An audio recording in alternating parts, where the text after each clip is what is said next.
Okay, so hi, good evening. So I would like to introduce quantum error correcting codes, and I prepared slides, and you can look at the slides later on. I'll use the slides, but I want to talk with you. So I want to talk about the concepts, so please ask questions, okay? Because I want to introduce the ideas by example. So why do we need error correction?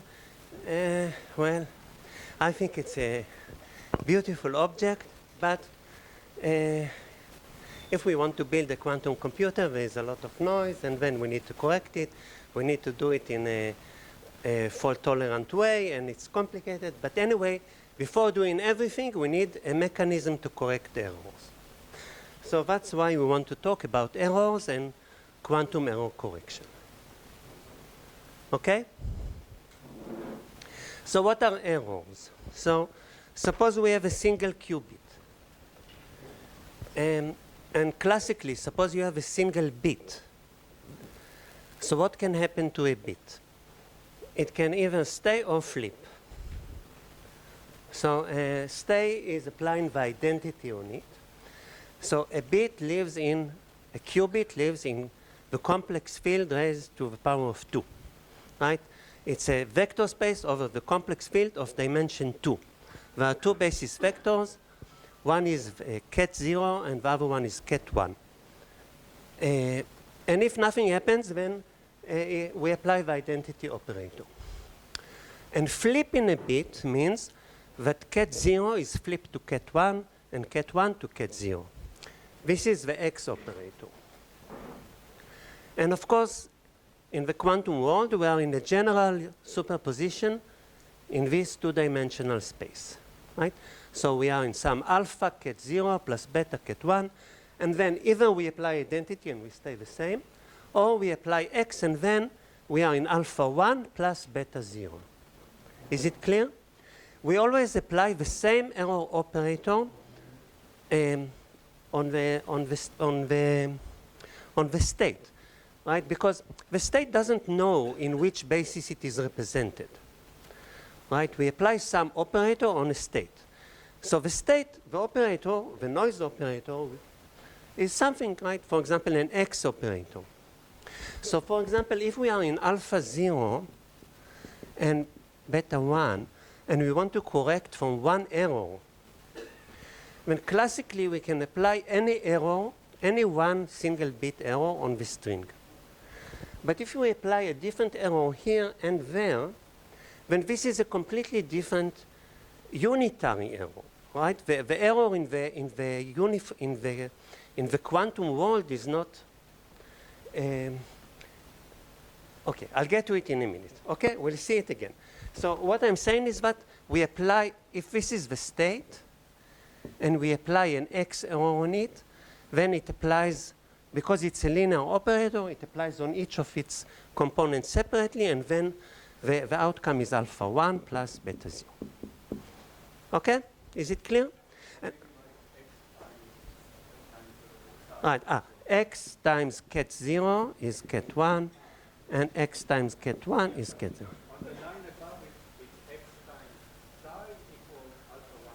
X times, that's right? Good. Right? Good? Thank you, Kim. Thank you, Guy. What? Yes.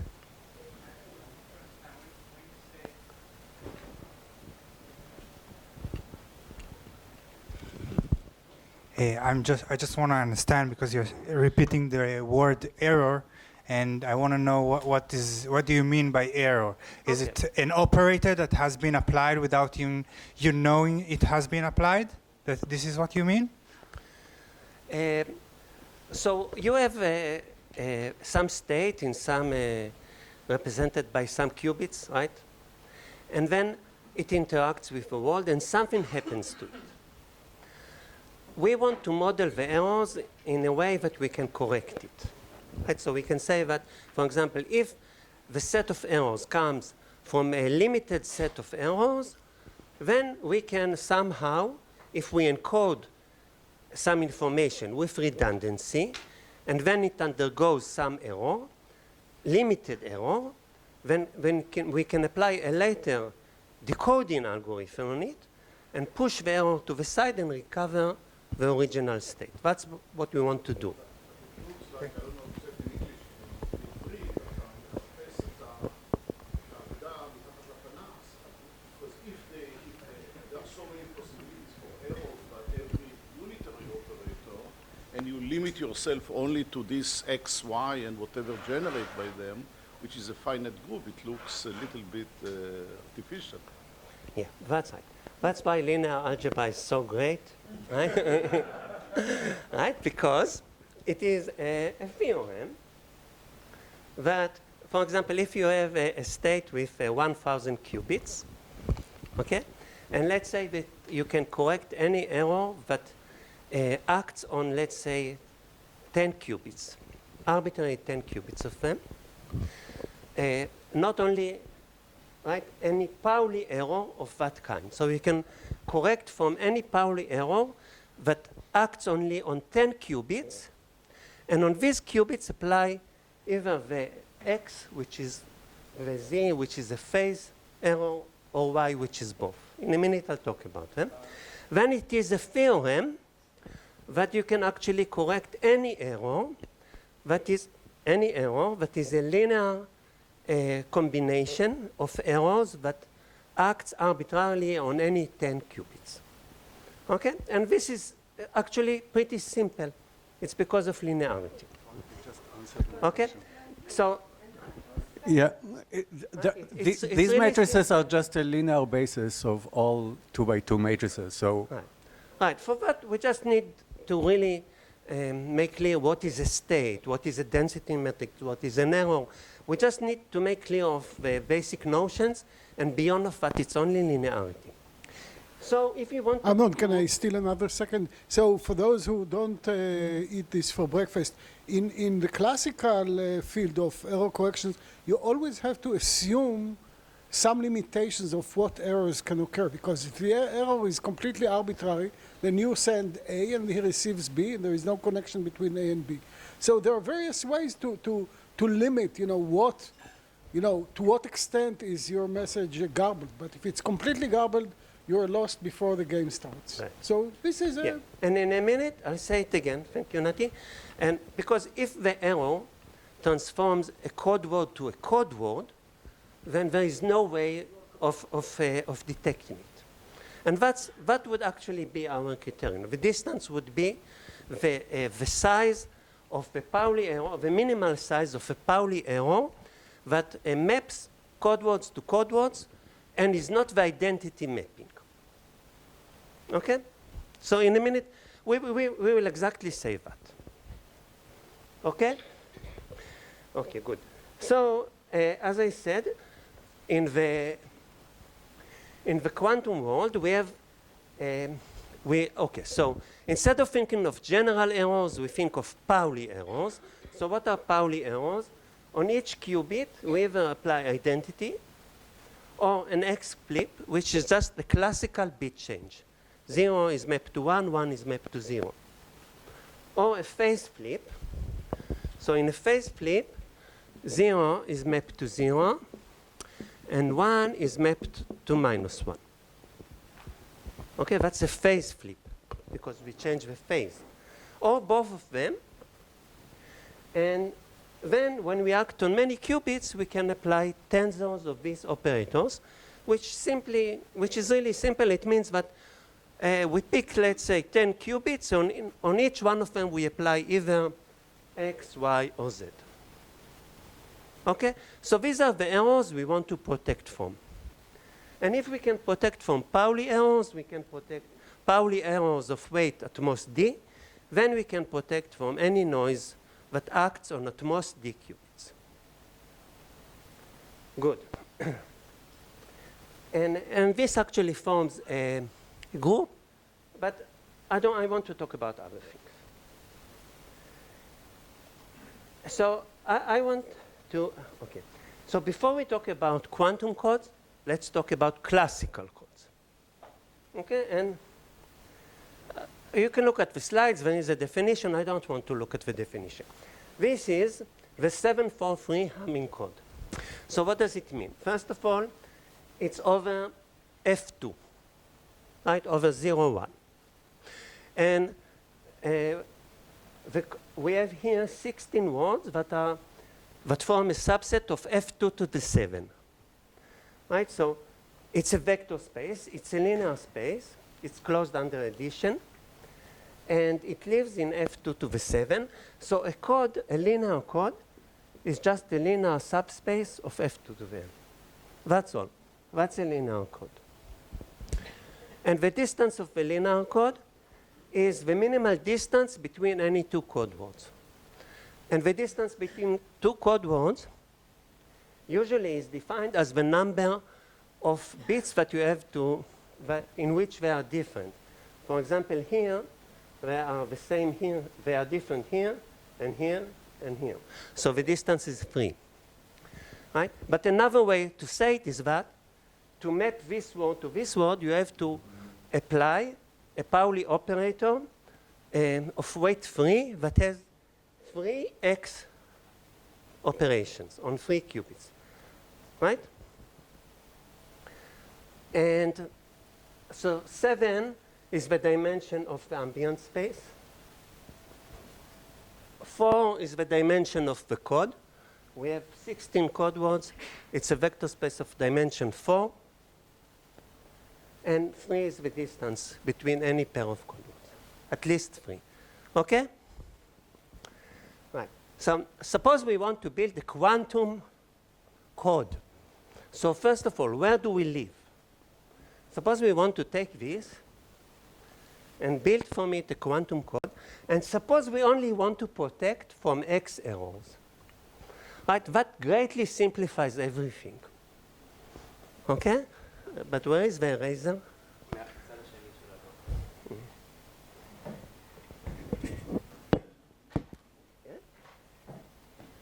Okay. So where do we live? Okay, suppose you want to take this code and build a vector space of code words in where? Okay, so where do we live? With 7 qubits, where do we live? Nati? C 2 to the 7. Right, we live in a Hilbert space of dimension 2 to the 7 over the complex field. Right? And now we want a subspace of it. That is going to be the quantum code. What vector space would you take?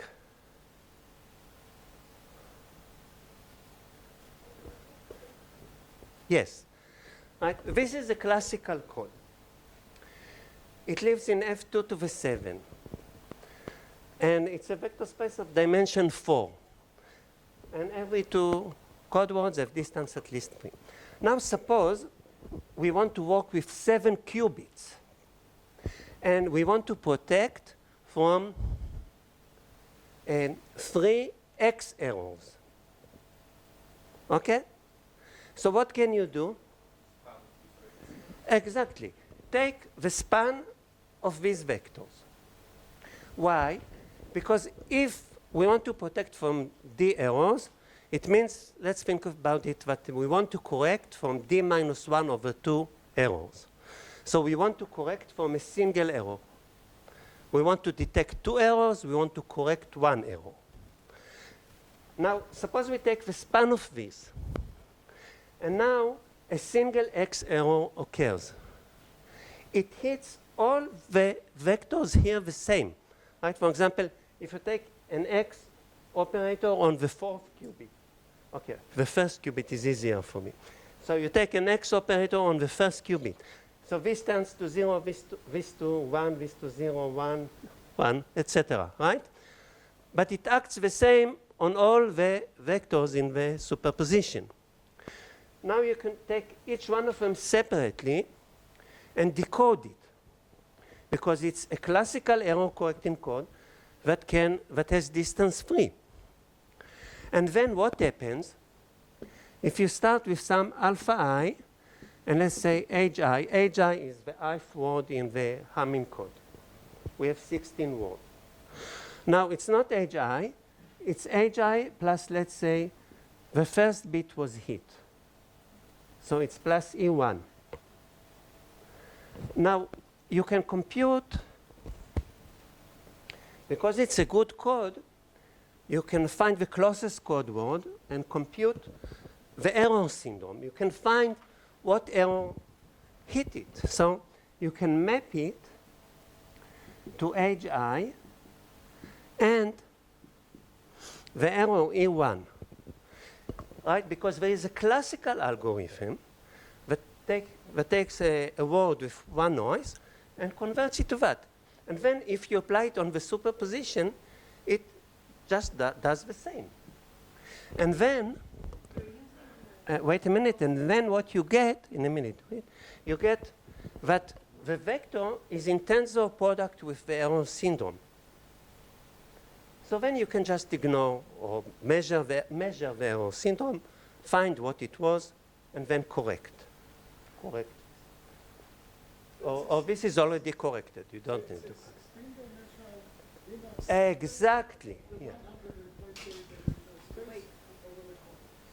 So what you get is a quantum code. It's a linear. Let's call it linear quantum code. That it's denoted by 7, 4, 3, 2, but it only corrects from X error. So I don't know. I mean, it's my notation, right? It means that you live in 2 to the 7 dimensions because you have 7 qubits. And it means that you can encode 4 qubits. So it means that the dimension of V is 2 to the 4, and the distance is 3, because you can correct one error. Right? Is it clear what I said? Dorit, did you want to ask something? I wanted to say something. First of all, what you did there, this HI plus E1 goes to HI tensor E1. This is something that used exactly what Or did in the last 2 minutes of his talk, right. Because it's a function that can be computed, and also the inverse can be computed classically, and therefore it can be computed without any garbage. This is what you did. Right. But classically, we can correct it, separate it to the correct code word and the syndrome, so we can also do that quantumly. Yeah. So that's important. That's and not clean. Trivial that you can do. Like it had, I mean, okay, but trivial after, yeah. But what I don't understand is, so you're suddenly agreed with Alon's suggestion to take the superposition, the span of everything, but you could have used just one word. You could have used, I don't know, you could have used as a classical. You could take any subset. Yeah, you could take any subset on them. But you can also take all of them. Okay, but right. At this point we don't understand why we should take all of them. No, in a minute we'll see. Okay, but yes? Good. And that you have 7 physical, like this part of stuff, I feel like here there was less explanation compared to the other parts. Yes, so thank you for asking. Okay. Okay. So, classically, when we look, this is a noisy word, right? This is a code word, this is the noise, and together it's a noisy word. But the noise is limited. Right? The number of bits that were corrupted is less than half the distance. Right? So because of that, you can find the closest code word, which is HI, and then you can find what the noise was. Right? The noise is called the error syndrome. Okay? In a minute, we'll understand more why. Okay? But wait a minute. But here, let's go back to what I wanted to say at the beginning. If we allow to hit every vector in that representation differently, then here we would get different syndromes. And then when we measure it, we collapse the state to 2 different states. And that's a disaster. Right? So that's why it's so important that the same error hits the state. because it's not really about the representation of the state. It's about what was the noise operator that was acting on the state.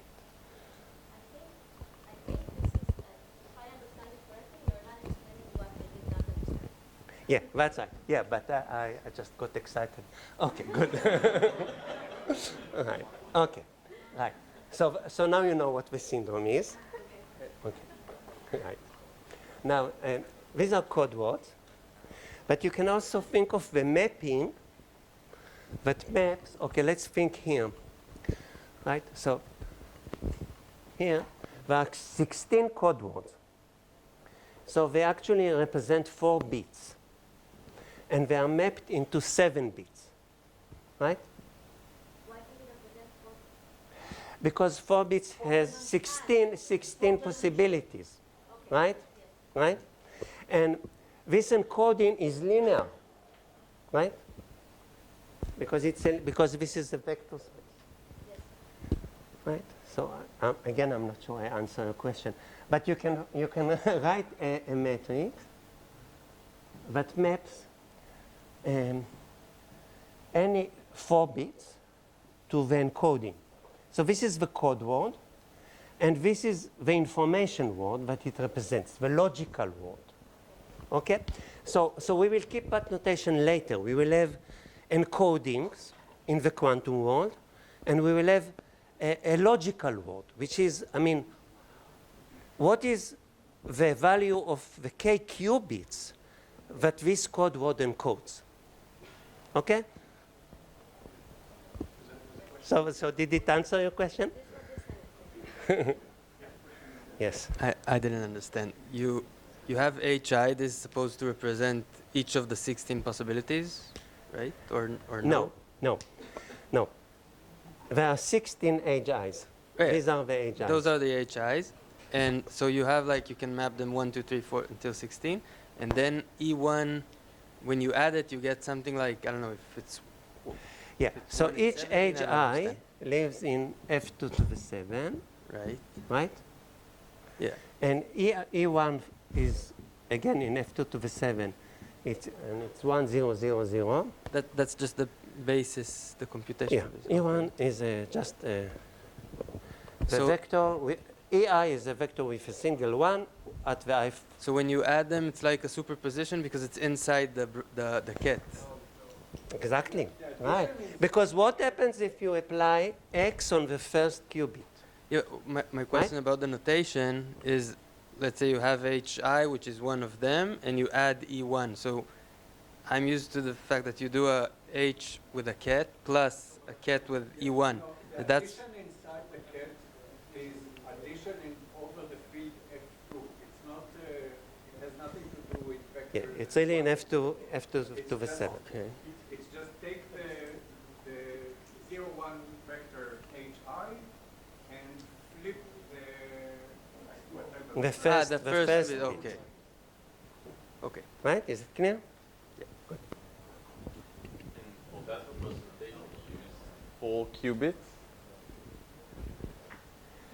Yes, that's right. So now we Not have 7 dimension qubits. 2 to the 4, right?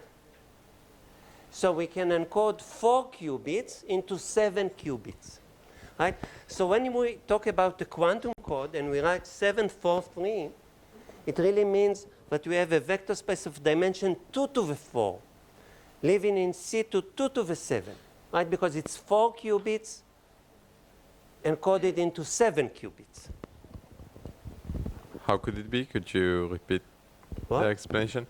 Like, I understand that you have 16 elements that you represent using 4 qubits.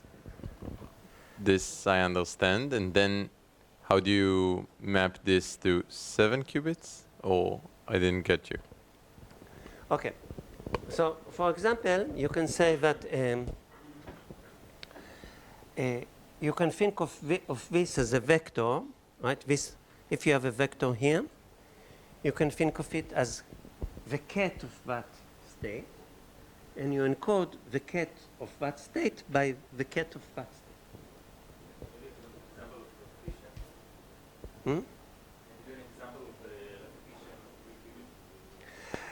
Actually, I don't want to get to it. Okay, I have So we other use things 4 to do, qubits or and 7 I think it's qubits? more beneficial. Okay, what I want you to take from here, right, is that you get a vector space of dimension 16, and you can correct any single X Pauli operator. You agree with that, right? Yeah. Right. Now, what you ask is about the mapping between 4 qubits to 7 qubits. Yes. And actually, we will talk about stabilizer codes, and there you can actually very elegantly state it. But I won't do that because I have other things to do. Okay, and what I want to do is just to make you feel more convenient with the notions. So for Okay. now we use 4 qubits. That's So I don't want you to think about the mapping between qubits Yeah, and encodings. I just want you to realize that we have a vector space of dimension 16 such that we can correct any single X operator. Okay. Right? And that's clear. Right? Good. Okay. So now, all is nice, yes?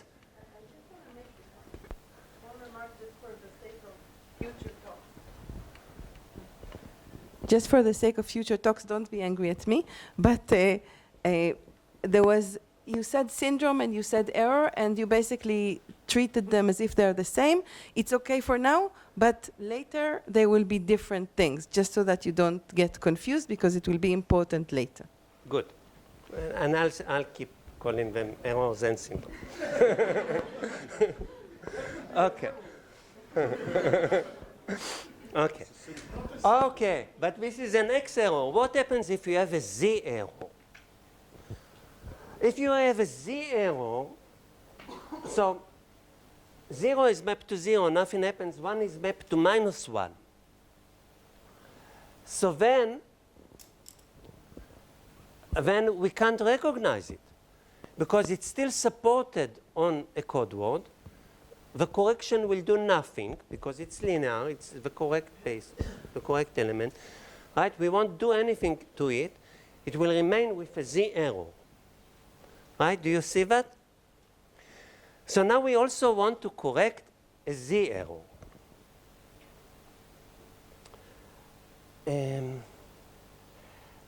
So we already talked about it, that Z and X is actually the same thing under the Hadamard transform.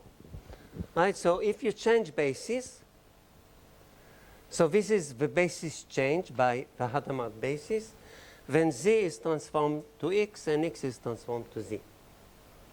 Right? So ideally, let's try something, let's miserably fail, and after that, let's recollect ourselves, okay?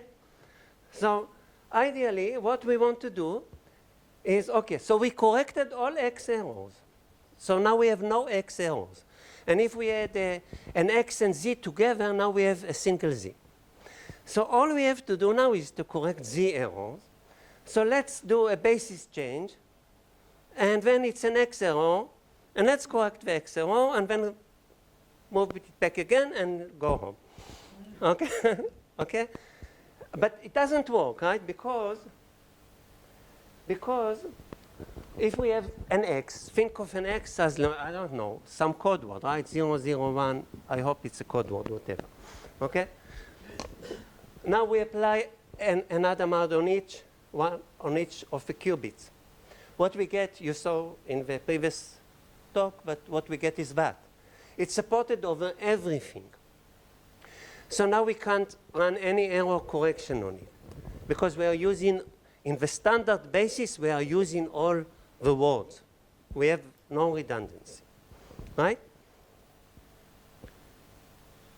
Right? Do you understand the problem? So what is the solution? Why do you say that we're using all the words? Suppose you encoded just X, okay? And suppose X, okay, sorry, there is an X error, and this is the string X. Sorry, who was asking the question? Right. We have a string X, right? Let's say it's that string, whatever it is. Suppose there was a single Z error. So now we want to do a basis change. We apply age on each of the qubits. So what we get is this superposition. It's a vector, but in the standard basis, it looks like that. But it's supported, in the standard basis, it's supported over all strings. So there is no redundancy there. You can't correct it. Now we want to run an X correction. To run an X correction, we need to have some, but we use a subset that can be decoded from can be corrected from a single error. Let's see the solution. Actually, it's okay. So this is also from the previous talk, I hope. If we take the Hadamard, if we take the Fourier transform of a vector space, then after the Fourier transform, we are supported on the orthogonal subspace. Okay, so let's introduce some notation. Okay, so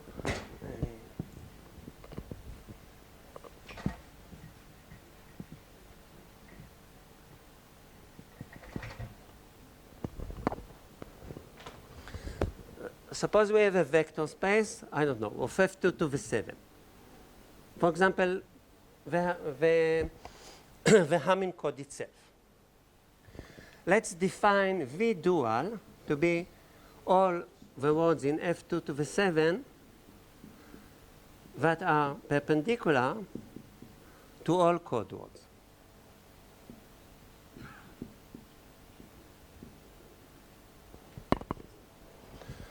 Right? So if V has dimension 4, in a universe of dimension 7, there are 3 linear equations that it should satisfy. And these are the linear equations that it should satisfy. And the span of them is V dual. And I know you are not used to it, but V can be a subset of V dual and vice versa. And for example, for the Hamming code, it actually happens. For the Hamming code, the dual of the Hamming code is a subset of the Hamming code. Okay, because we are over F2. We are not over the complex field. Okay. Right? So now, look at this. Suppose we have a subspace. And suppose we are in a superposition over the words in the subspace. This is not what we had before. What we had before is the span of all the code words, right? But suppose, in a minute you'll see how we do that. Suppose that a quantum code word is actually, let's say it's that. It's some superposition over a subspace. Then, when we apply the Fourier transform, we are supported over the dual subspace. It's actually a trivial calculation. I don't want to do that. Look at the slides at home, do it yourself. It's really simple. Yes. What? So yeah, this is just a single code word. Suppose this is a single code word. When we apply the Fourier transform, we get a superposition that is supported over V dual. Okay?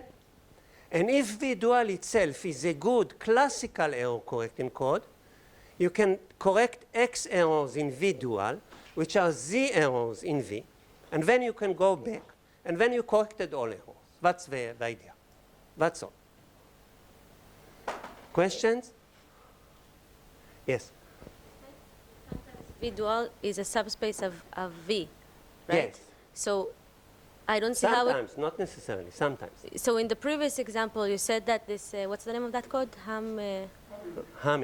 Hamming code, it is a subspace. Yes. And you just showed us that you weren't able to correct Z errors of that subspace. So, Because, so how could you do that? Can you because- demonstrate how could you? Because code words should be, well, they can be cosets, they can be supported over a subgroup. They can also be supported over cosets. For example, some fixed Z plus X. Because then you do the calculation, you are again supported over V dual with some coefficient that depends on the shift. Sorry, I don't remember what is cosets. I used to know, I forgot what it is. Okay, okay. Okay. Okay, Yeah, let's sorry. let's work concretely. That's why I took the Hamming code. Okay? These are the 16, here you see the 16 code words of the Hamming code. Okay? Let's look at it. The Hamming code has dimension 7. A dimension 4. So the dual has dimension which is what? That's a question to 3, right? Because they have to complement to 7, right? So there are 8 code words in the dual, and there are subsets of the Hamming code themselves. This is, you see, it has a 0 here. This is actually a V dual, the subspace V dual, and this is a shift of it by 1, 1, 1, 1. These are together all the code words in the Hamming code. This is one coset, this is another coset. Coset means that you take a subgroup, you take the quotient of the bigger group with the smaller group, and you get cosets. And okay? So here we have 2 cosets of the Hamming code, and we will form 2. Okay. Okay. So we will. Okay. Okay. Here we have 16 code words of the Hamming code, and the dual is 8, and we have 2 cosets. So we will get what? 2 cosets of the dual, exactly, right? And we will form we will form 2 vectors, which will be a basis for the quantum code. So the quantum code is going to have what dimension? 2. So how many qubits can that quantum code encode? 1. Good. Exactly. Right? Okay. So these are the 2 code words. This is the basis for the code. Right? And now, suppose we hit it with an X error. Well, it's nothing for us because we just correct it with the Hamming code. Right? So we corrected all X errors and we got rid of them. So now we have only Z errors, a single Z error. Now when we apply the Hadamard 7 times on each of the qubits, what do we get? So here it's a coset of V dual. So after that we are supported on V dual dual, which is V. So we again can correct a single error, and we can go back, and we corrected all errors. So that gives us a quantum code with 7 qubits, right? It's in C2 to the 7, dimension 1, and distance 3, because we can correct any single error. Okay, is it clear?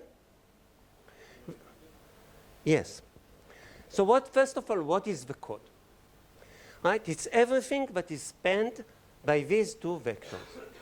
They are orthogonal, so it's really a basis. Okay? So we get a vector space of dimension 2, which actually represents a single qubit. Now we claim, so you see we have a lot of redundancy. We took 1 qubit and we encoded it into 7 qubits. Now we want to show that we can correct any single Pauli operator. So if we hit it with an X operator, then we can just, okay, so what is our decoding algorithm? Apply the classical decoding algorithm of the Hamming code and correct a single error. What does it mean? Restore it to the closest code word and write the error at a different register. Okay, and because the error is the same for all the vectors in the support, it's actually in tensor product, and we can measure it and ignore it. So first of all, correct any single X error. Right? Is it good after that so far? So now we have a single Z error. Apply the Hadamard transformation on each of the qubits. Because this is supported over Hamming dual, after the Fourier transform, it's supported over the Hamming code words. And a Z error was transformed to an X error. so correct it and transform it back. That's all. Okay?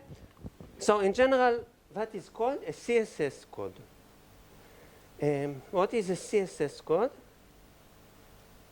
Can I have a question on that before you move on? Yes.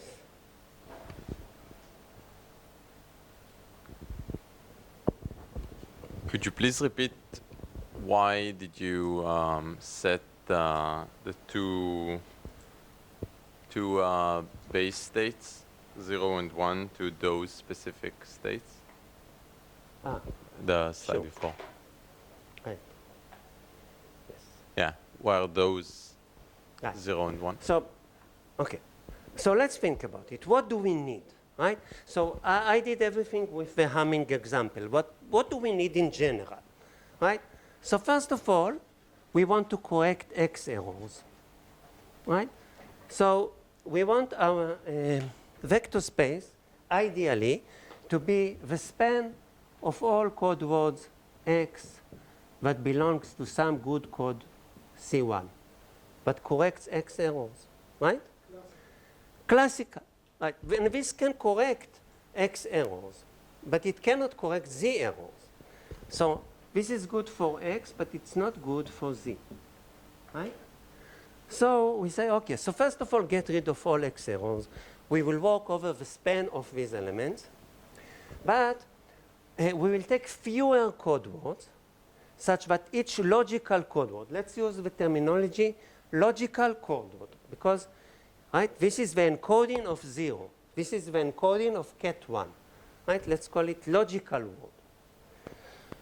So we will take fewer logical code words, and each logical code word is going to be supported on a vector space, such that after taking the Fourier transform, we are again supported on a vector space, which we want to be a good error correcting code. And then we will be able to correct the Z error, which is now an X error, and go back. So these logical states are defined on the perpendicular? So for example, in this particular example, we are supported only on vectors that belong to the humming code. This is our C1. And the other code is C1 dual. Okay, C1 dual is a subspace of C1. So it forms cosets inside C1. Each coset is a logical word. Okay. Okay? Good? And in general, right, so, right. In general, suppose C1 is a good code and C2 is a good code. And suppose further that C2 dual is a subspace of, is a subspace of C1. Okay? Then the logical code words are superpositions of the cosets of C2 dual inside C1. So for any X in C1, we look at the coset that is supported over C2 dual with a shift X. So X's that are in the same coset would give the same code word, of course. Right? Is it clear? Right? And then X errors again. I said it too many times. Right? And this is called the CSS code of C1 and C2. So what you wanted from C1 is clear. You wanted to be C1, the properties that you used are that they are good codes in the classical sense. Mm-hmm. What do you want with C2? Well, what makes Exactly the same. Okay, so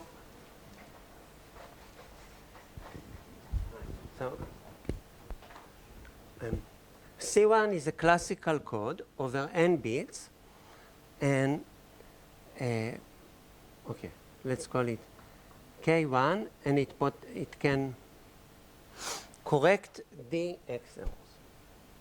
Now C2 is again, the distance is D, it can correct half the errors.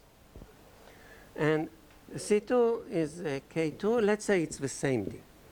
Okay? No, let's say it's not even the same D.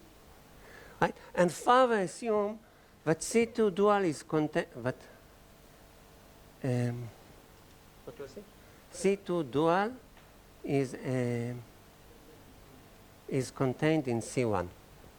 Actually, we don't need anything about C2, right? Because it's the way we state it here. After we take the transformation, we are supported over C2. C2 dual. Yes, that's right. We are supported over C2, right? So if we do it that way, we can correct D1 X errors and D2 Z errors, right? Any combination of that. Good? What?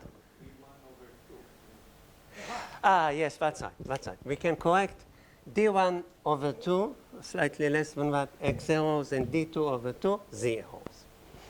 Okay? Good. Right. So this construction is due to Shor, Calderbank, and Steen. And it's from 97, I think. Something like that. And I mean, in this condition, we see why we need it, right? But it's a bit mysterious. Right? Do you agree?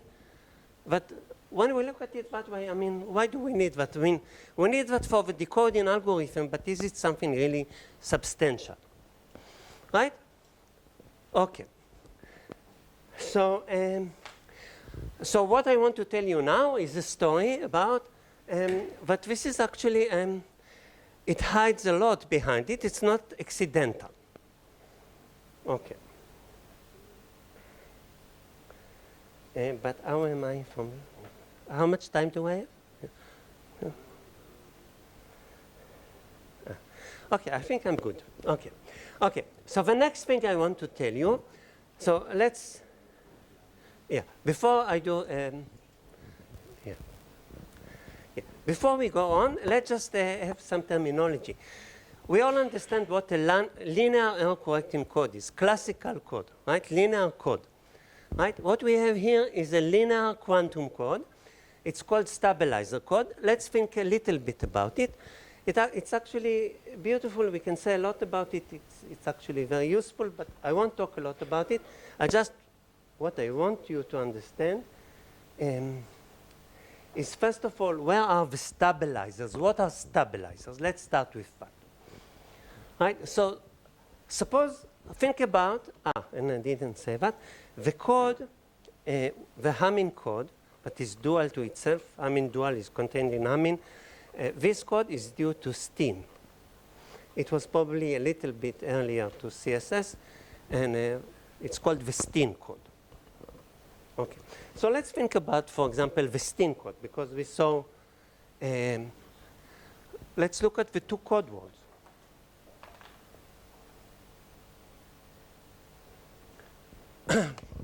Now, everything here comes from the Hamming code.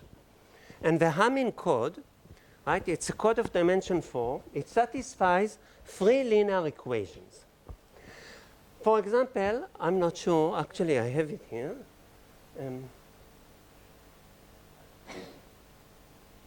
This is a basis for the equations that the Hamming code satisfies. For example, the XOR of the first, 4th, 6, and 7 bits is always 0. Right? When you can check it, but it's actually 2. What would happen, right? So we know that in the Hamming code,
Okay. Okay. So let's go to that. What would happen if we hit such a state with Z1, Z4, Z6, and Z7? Nothing. Why? Who said nothing? Yes, and why nothing? Exactly. Okay. Well, if we have a 0, we do nothing. If we have a 1, we do a phase flip, multiply by -1. If we multiply by -1 an even number of times, we do nothing. So if here we get a 0, it means that the number of ones here is even, and therefore we do nothing. Right? This is a stabilizer. Right? It stabilizes the code. And in fact, you can take, because the dimension of C1 dual is 3, you have a vector space of dimension 3 of Z stabilizers. And similarly, you have X stabilizers. Don't worry about that. But, I mean, you can, the X, okay, so here, if you look at C2,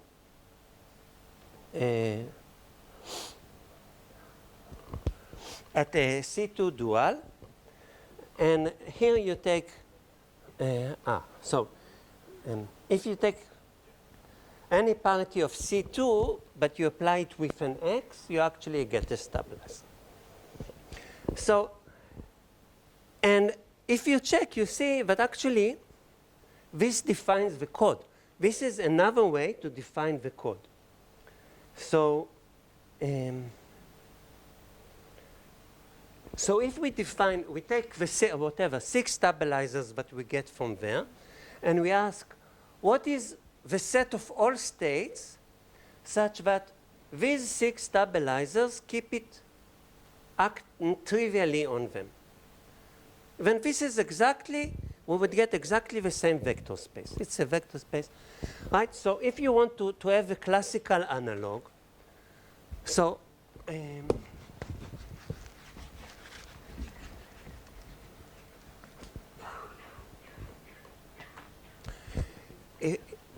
so classically, you can define a code by the generating matrix. For example, the Hamming code takes f2 to the 7 and maps it to f2, takes f2 to the 4 and maps it to f2 to the 7. Right? So you can define the code as the image of G.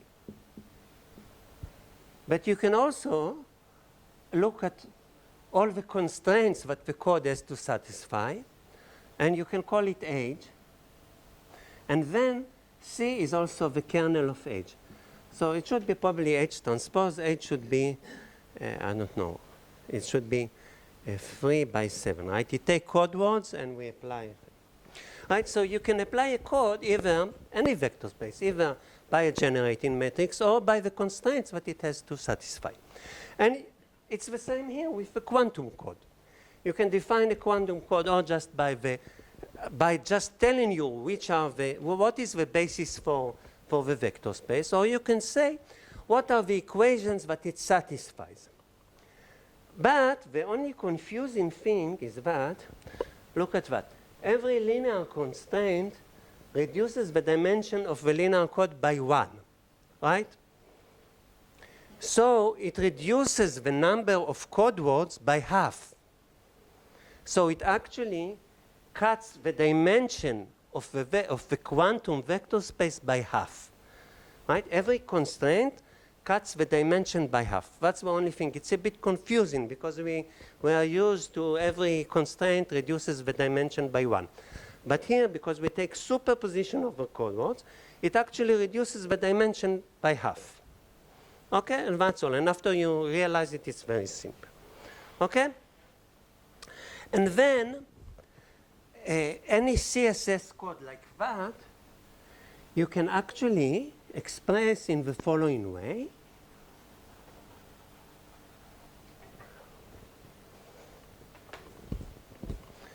So suppose we are over n qubits. So let's build a table with 2n columns. We will write here all the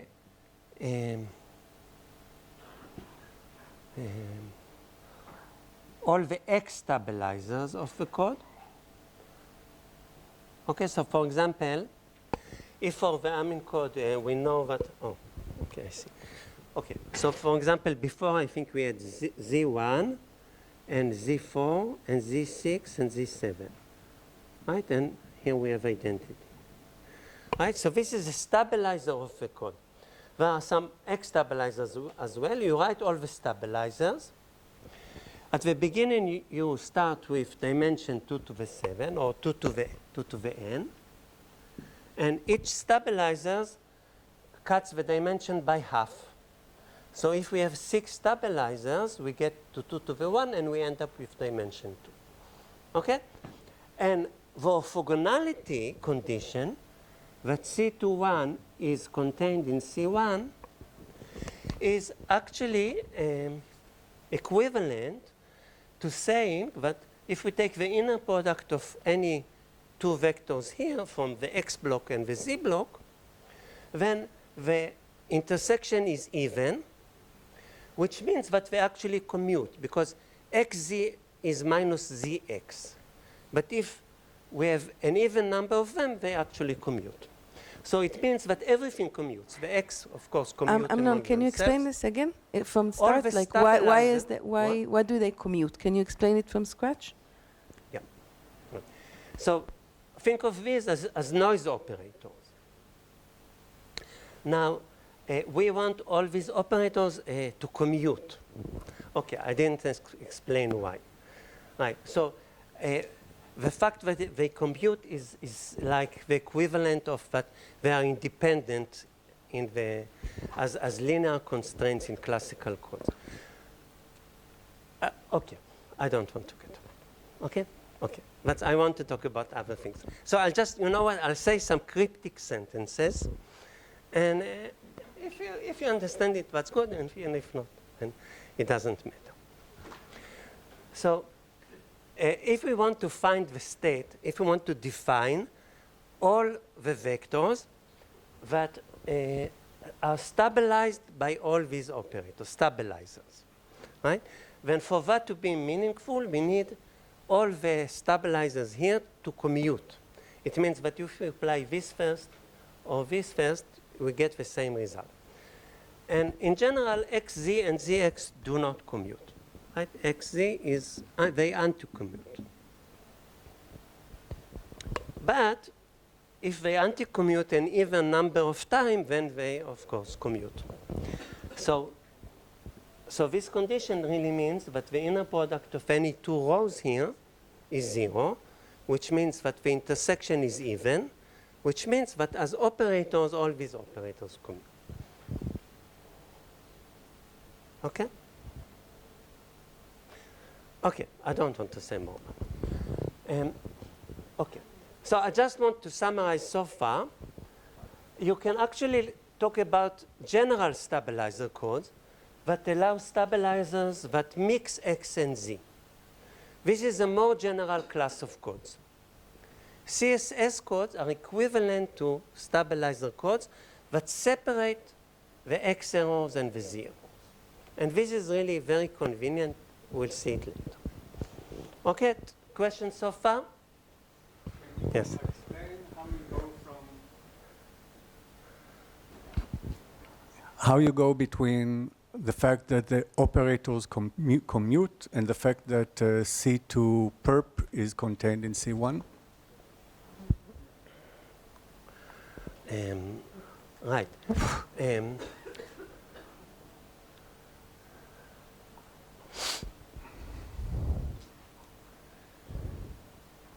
Okay, so what you write here is really the parity check matrix of, let's say, C1. And here, you write the parity check matrix of C2. And before, we said that C2 dual is a subspace of C1.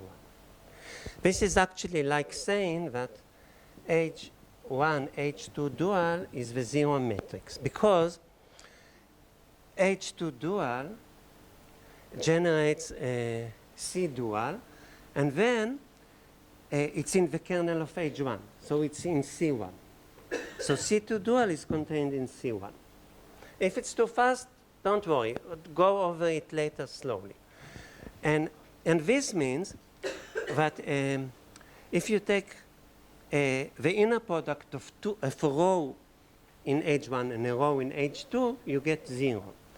And because these are the rows of H1 and H2, it means that if you take the inner product, it's 0. Okay? Okay? Yes?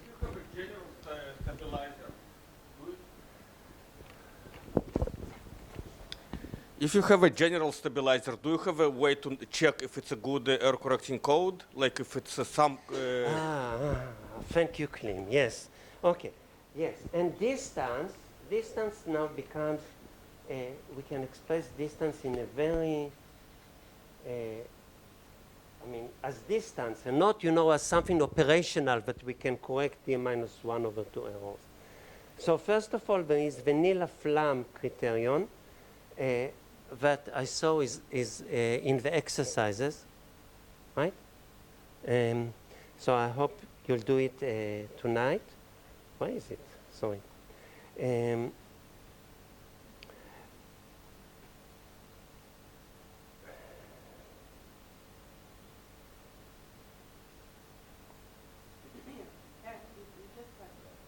Yes.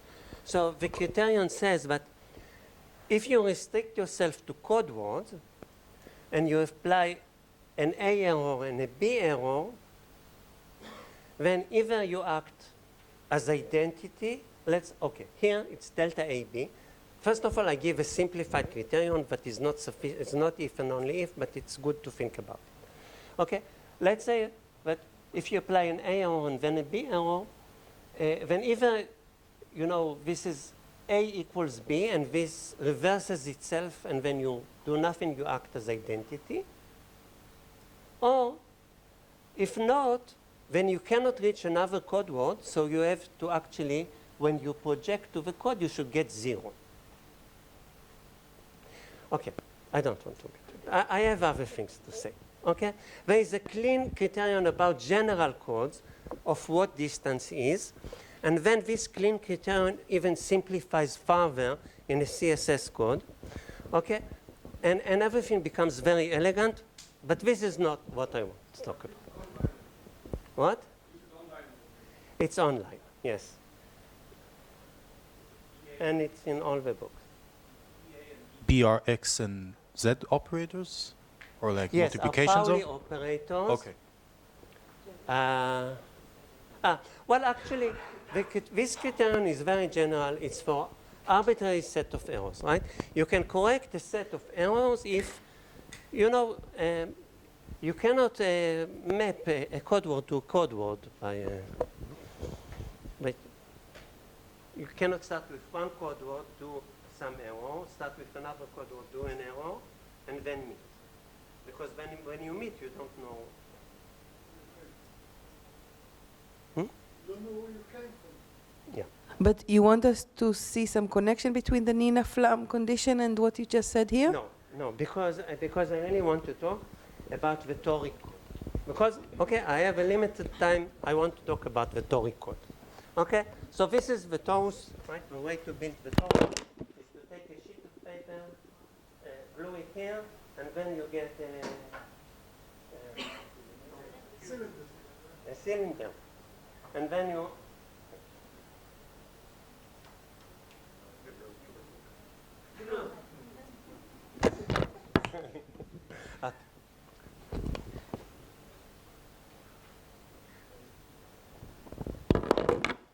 take a sheet of paper, you fold it, you get a cube. And then you fold it again, and you get a cube. Right? Okay. And this is, you see, a grid on a torus. Okay? On the grid, we have faces, edges, vertices. Right? Okay. What are the qubits here? The qubits would be the edges. What would be the quantum states? Okay, so now let's try to do it slowly. Okay, so if we have, let's introduce two linear operators. that don't look actually they don't look related to CSS codes. But in a minute we'll see why it is. Okay, so one boundary operator, for example, will map an edge to two vertices. So if you have an edge from I to j, you'll map it to I plus j. Okay? Okay? So for example, if we have if we are in a superposition of edges on a cycle, doesn't have to be that, on any cycle,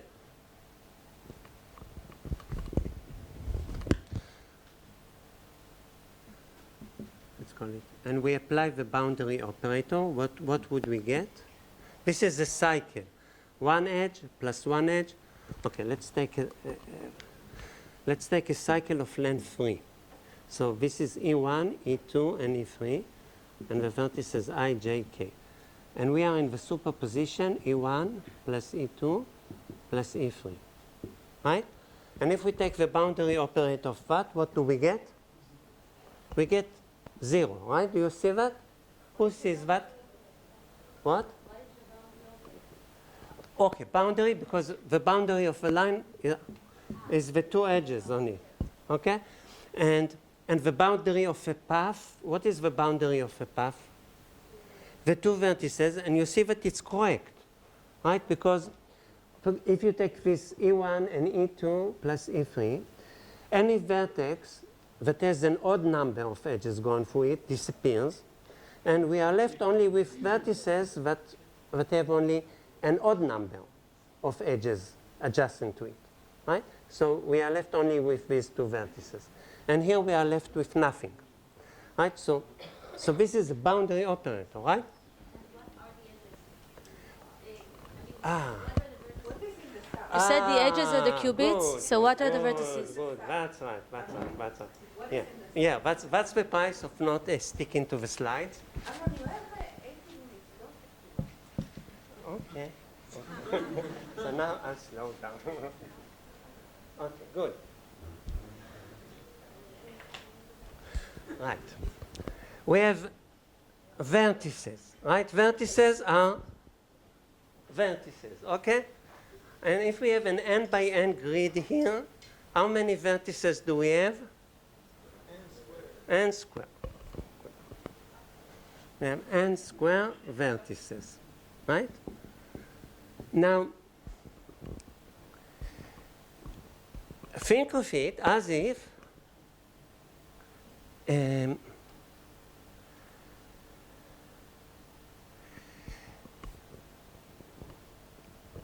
think of it as if we are in a f2 to n squared, as if we have some mapping from these, let's write v, from the vertices to f2, right? Think of it as f, but f is a function that assigns a value to each vertex, right? We'll call it a chain for some reason. Alex maybe can explain, right? So they call it a chain, right? For example, before, right, if you think about the Hamming code word, the length was 7, and the code word was a mapping from 7 to f2.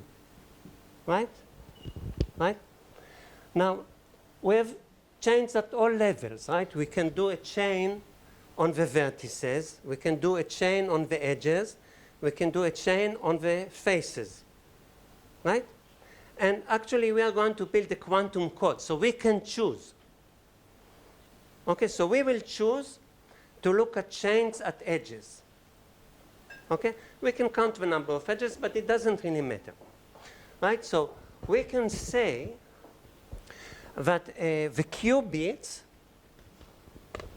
are the edges, and let's say in the standard basis, every qubit is either in 0 or 1, and a chain on edges is an assignment to the edges.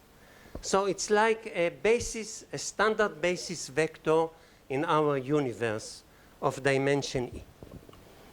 Right? So who asked the question? Because it helps me.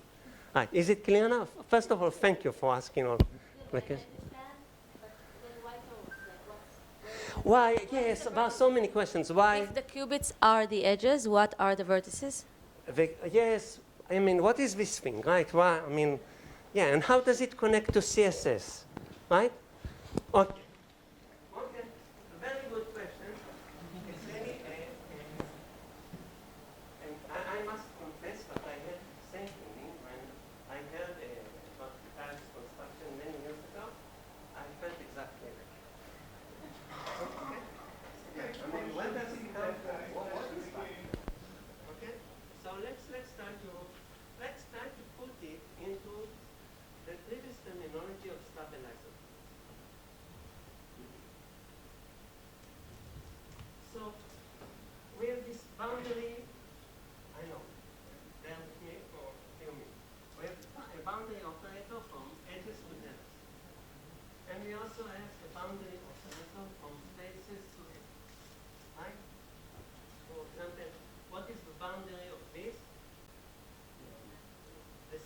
No, it's the boundary from faces to edges. So here we have 4 edges. Each edge thinks it as a basis vector, right? So What is the switch? okay. Okay. So the boundary of F is E1 plus E2 plus E3 plus E4. Okay? If you have, I don't know, the boundary of that is the sum of edges. It doesn't have to close. The boundary of that, whatever. Right? Okay. Now, if you have a face, and you take its boundary, what would be the boundary of the boundary?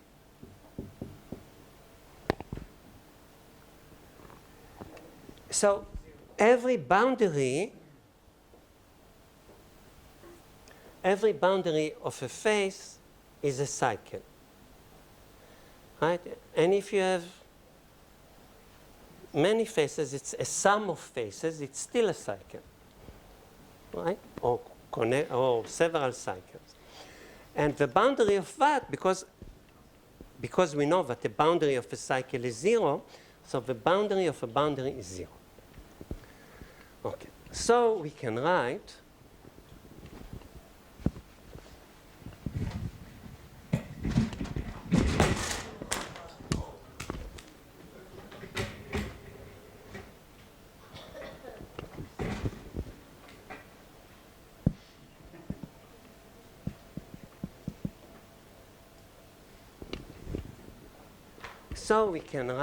that we have here F2, all functions from faces to F2, all F chains.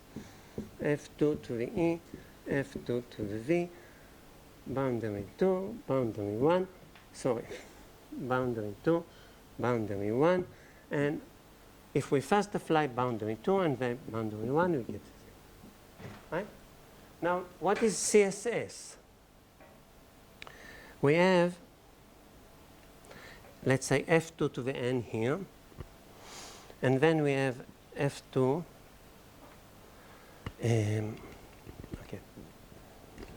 okay, let's, whatever it is. We know that H1 of H2 transpose is 0, right?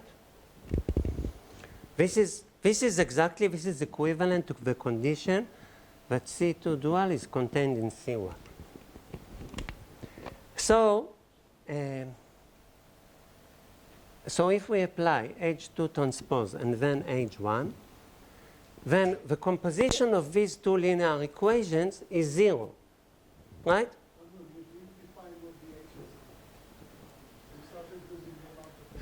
Okay, in a CSS code, we have code C1 and C2 such that, I don't know, C2 dual is contained in C1, right? And C1 is the kernel of some H1, and C2 is the kernel of H2. Okay, these are H1 and H2, and H1, H2 transpose is 0. So we get another change, right? And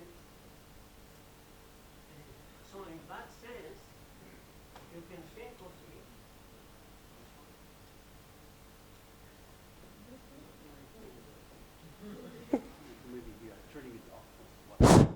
Sorry. Sorry, why is it 0? Why? What is the? 1 times H2. Because C2 dual is contained in C1.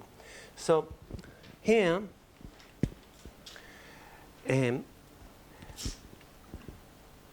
okay, when you apply it on a vector, you get a linear combination of the columns here, which is really a linear combination of the rows of H2. So it's actually C2 dual. So the image of that is C2 dual, and it's contained in the kernel of that.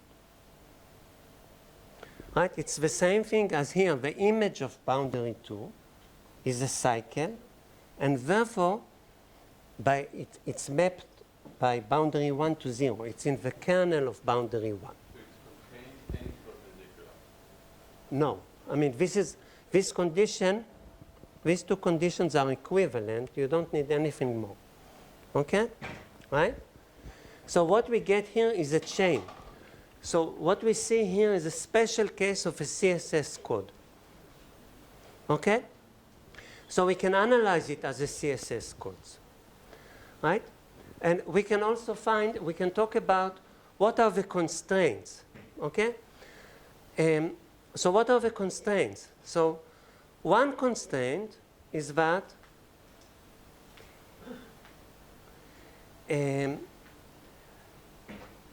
that we belong to the kernel of boundary 1. It means that we are a cycle. It means that every vertex participates in an even number of edges. How do you check that? For every vertex, you look at the 4 neighboring edges, and you need that the sum of them is 0. Right? Do you agree? If for every vertex, this sum checks to 0, it means that every vertex belongs to an even number of edges, and therefore it's a cycle. And it's if and only if. And here for the boundary, we need actually the image, and we need it to be a boundary. So we just take any face, and okay, so I don't want to talk about it. So, yeah. So you the checks we can talk about what are I agree. I think they asked me to explain material that I think belongs to several different. It should be done slowly over a span of time, and I really want to do it. So I won't say many things, but actually. If you do the calculation, you see that actually the checks are actually have support only 4. Right? You have Z checks and X checks, and here for every face you put the edges of the face, and here for every vertex you put the 4 adjacent edges to the vertex. And these are the stabilizers. This would be the stabilizers of the code. Okay? And what would be the code then? The code would be everything here in the kernel modulo everything in the image. Because this is what is the code here? It's C1 quotient by C2 dual. Right? So it's the kernel. Here, H1, it's the kernel, quotient by the image. So it's the same here, right? This is a special case of a CSS code, right? So what would be the quantum code? It would be everything that is a cycle quotient by by what? By boundaries, right. But what does it mean? Okay, so now let's try, to build the code. No, you have 5 minutes. 5 minutes, wow, okay.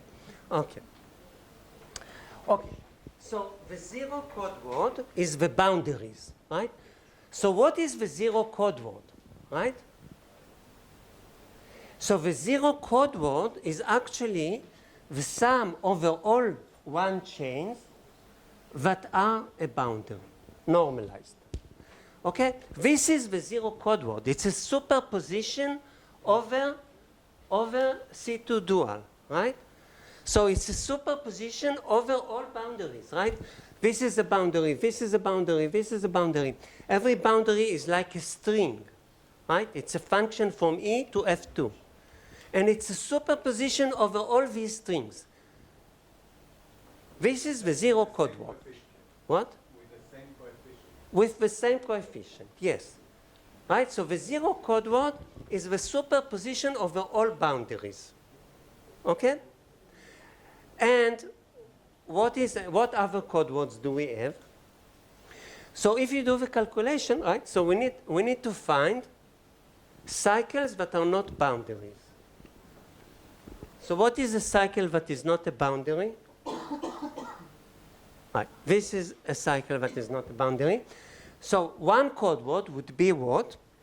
You take the superposition over all boundaries and you shift them with such a circle. It doesn't matter which, right? Because they all belong to the same concept. Another code word would be taking such a cycle. It's again not a boundary. So taking all boundaries and shifting it by that code word, right? And then, of course, both of them, right? So altogether, what is the dimension of a quantum code? Let's do a sanity check. How many qubits do we have? N squared, because for each edge is a qubit. We have n squared qubits. What is the dimension of the code? Maybe. Okay. That's right, because we have vertical and horizontal. Right, thank you. 2n square edges. And what is the dimension of the code? 2. Right. So what is the dimension of the quantum vector space? 4. Right? We encode 2 qubits. The dimension is 4. Right? The 4 code words are 0, which is superposition of all boundaries, shifted by this, or by both of them, right? These are 4 independent vectors that span the vector space, right? So we write 2, and we mean that the dimension is 4. And what is the distance?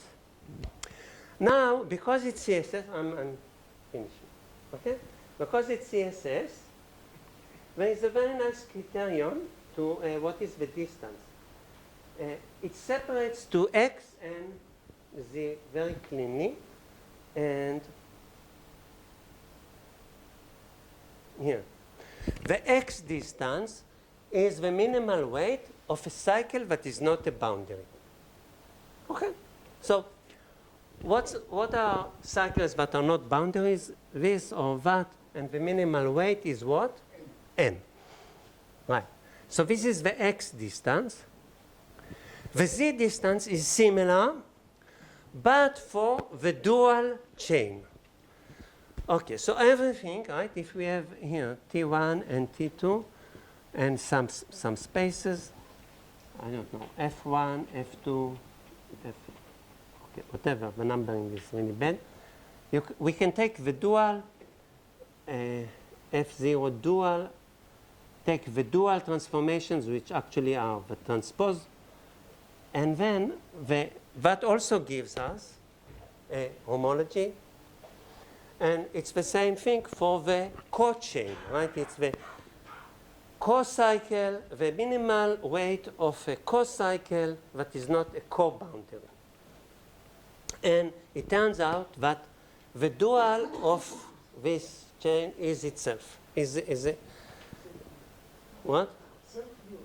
Self-dual. And therefore, this gives us the distance. How much time do I have? If I have negative, then negative. No, zero. Zero? Okay, good. So I won't say anything more, but I just, okay. Okay, sorry. Can I steal 2 minutes? Okay. So if you look at the stabilizers here, then the stabilizers are a very small weight. They have weight 4. Either these 4 edges or these 4 edges. This is a generalization of low density parity check metrics in classical codes. And then you can also, so in my next talk, we will take this idea and generalize it further and try to look at other local properties of the code that we would like to get. Okay? So this code, you see, it's not such a great code. The distance is only square root of the length. The dimension looks horrible. That can be corrected. And even more, we can even ask for more things than just being LDPC. And that's the topic of the next talk. Okay? So that's all.